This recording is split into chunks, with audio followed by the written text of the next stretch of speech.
राधे राधे मेरे प्यारे भाइयों, राधे राधे मेरी प्यारी बहनों। मैं आ गई हूँ आपके साथ जुड़ने एक और सच्ची घटना के साथ, सच्ची कथा के साथ। तो चलिए आपको बता देते हैं। ये कथा है एक झारखंड के बिंदु बसैयर गांव के एक मंदिर की, जिसमें 7 भाई होते हैं और वो अपनी बहन को बहन के काट के उसका मांस को पकाकर खा लेते हैं।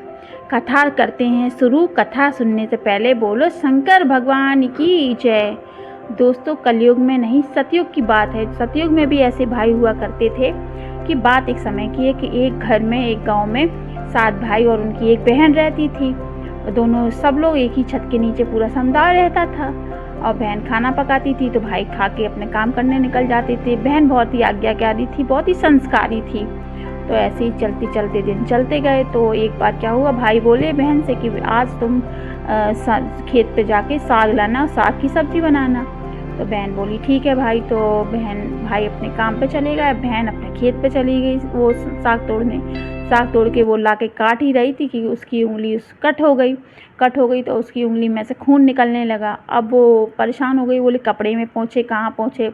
उसने जल्दीबाजी में, घबराहट में कुछ उसको सूझा नहीं। तो उसने वो क्या किया, अपने जो उंगली थी, उंगली में जो रक्त बह रहा था, उसने उस उंगली को वही साग में ऐसे ऐसे करके पोंछ दिया। और साग में वो खून उसमें चला गया। तो उसके पास इतना समय नहीं था कि वो दूसरा खेत से साग लाती, काटती, फिर वो इतना समय लगता। उसके भाई आने का समय हो गया था। उसके भाई आने वाले थे। तो उसने कहा चलो पका लेते हैं यही। तो वो पकाने के लिए चली गई और चली जाती है। तो वही साग जो खून में लिसा हुआ होता है वही बना देती है और परोस देती है सब भाइयों के सामने। जब सब भाई वो साग खाते हैं तो उनको उसका स्वाद कुछ अलग लगता है रोज़ के प्रति। तो वो भाई उससे पूछते हैं कि तुमने इसमें क्या किया। तो वो घबराने की बात बता देती है कि नहीं, मैंने कुछ नहीं किया। और वो डर के मारे वो बता नहीं पा रही थी कि भाई डांटेंगे कि तुमने अपना खून मिला दिया इसमें। तो वो घबरा जाती है, लेकिन भाइयों का दबाव डालने पर वो बताती है कि भैया मेरी उंगली कट गई थी और मैंने अपना वो खून से लिसी हुई उंगली को साग में मिला दिया।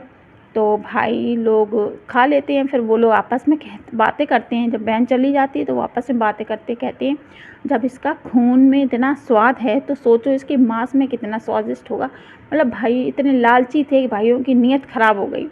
तो भाई बोले कि चलो तो ऐसा करते हैं, इसको किसी बहाने से, भाइयों के प्लान बनने लगा कि इसको मार के उसका मांस बना के पका के खाएंगे तो और ही स्वादिष्ट लगेगा।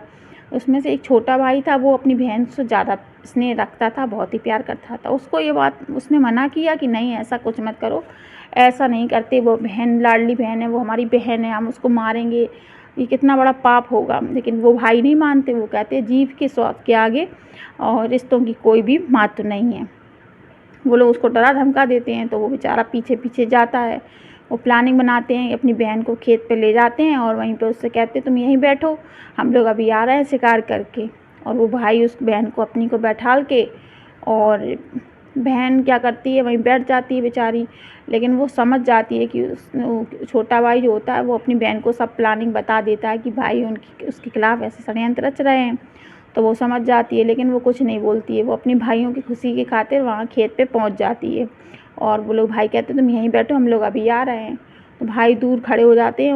वो पहाड़ी टाइप की होती है, मचान टाइप का ऊंचा सा मिट्टी का टीला जिसको बोलते हैं, उस पर वो भाई चढ़ जाते हैं और नंबर बाई नंबर से वो लोग तीर चलाते हैं। तो किसी भाई का तीर बगल से निकल जाता है, किसी का अगल से। वो बेचारी देखती, वो समझ जाती है कि उसके भाई तीर मार रहे हैं।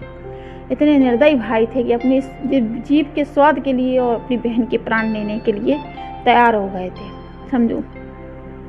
तो ऐसे करते करते सब भाई मारते हैं तीर, लेकिन किसी का तीर नहीं लगता है।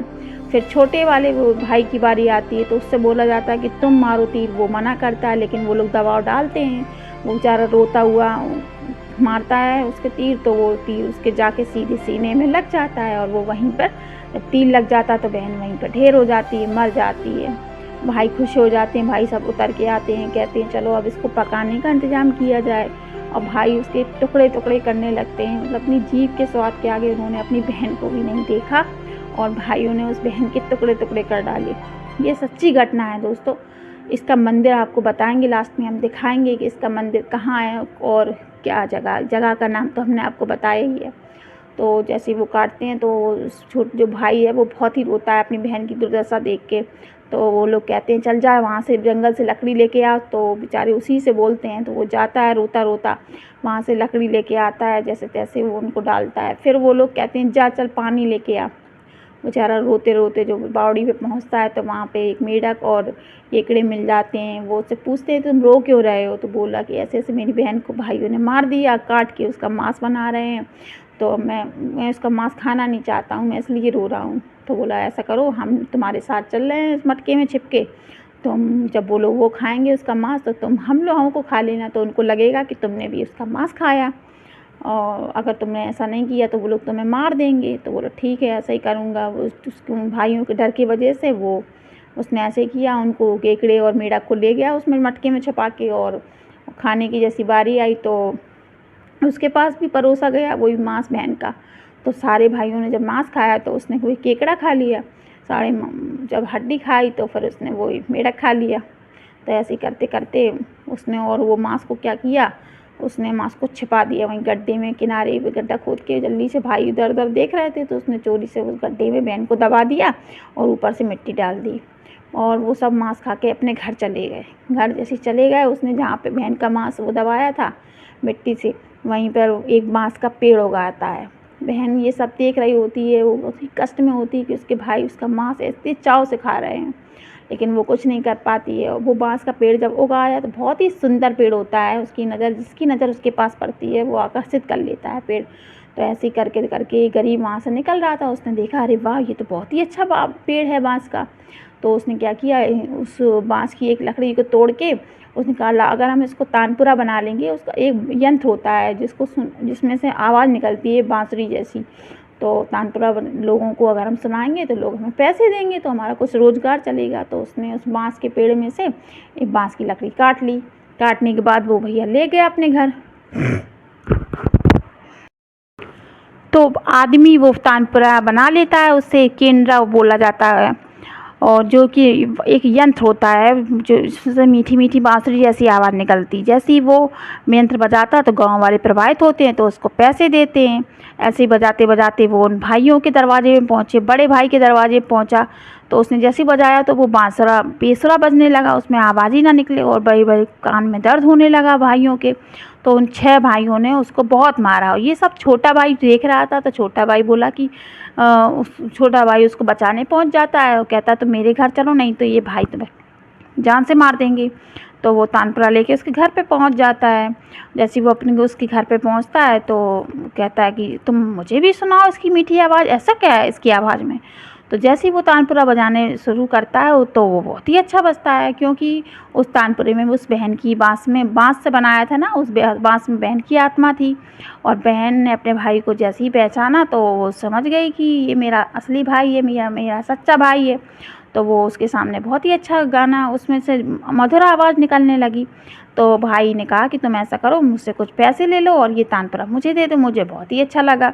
तो उस आदमी ने कहा ठीक है, मैं तो दोबारा दूसरा ले लूँगा। तो ठीक है, तो उस आदमी ने उस तानपुरे को भाई को दे दिया, और वो अपना आदमी चला गया। अब तो भैया तानपुरा जैसे ही उन्होंने भाई ने रखा और अपना काम पे चले गए। जैसे ही वो शाम को लौटा तो उसने देखा कि मेरे घर की तो हालत ही इतना चमक रहा था, पूरा घर साफ़ सुथरा, बर्तन धुले, झाड़ू पोछा हुआ, एकदम घर पूरा चमक रहा था। उसको बड़ा अचंभा लगा कि ये किसने किया। उसने अपने भाभीयों से पूछा, अब उन्होंने मना कर दिया कि नहीं, हमें तो कहाँ फुर्सत है कि तुम्हारे घर जाके काम करे।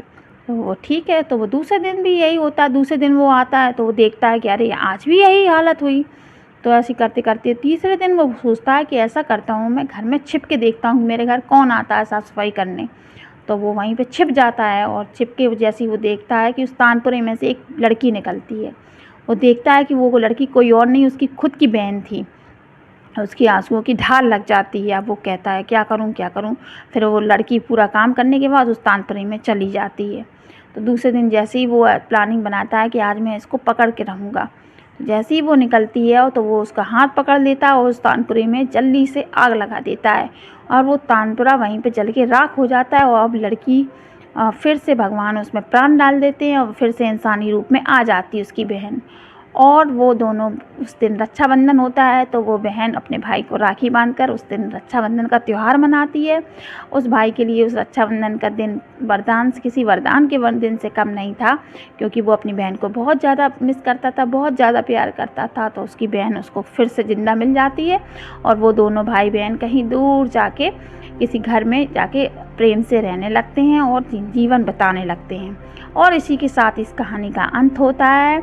ये मंदिर सच में ये एक सच्ची घटना है। ये मंदिर झारखंड के एक छोटे से गांव में अभी भी विराजित है। मैं आपको उस गांव का नाम मेंशन स्क्रीन पर कर रही हूँ, आप लोग देख लीजिए। ये झारखंड में आज भी है, ये सच्ची घटना है। वहाँ के स्थानीय लोग इसको बहुत मानते हैं और इस मंदिर की बहुत पूजा भी करते हैं। तो दोस्तों, मेरे प्यारी बहनों, मेरी आज की कथा आपको कैसी लगी बताइएगा, कमेंट करिएगा। आज के लिए बस इतना ही, मिलते हैं अगले ब्लॉग में। तब तक के लिए आप लोग अपना ख्याल रखें, सुरक्षित रहें। राधे राधे मेरी प्यारी बहनों, राधे राधे मेरे प्यारे भाइयों।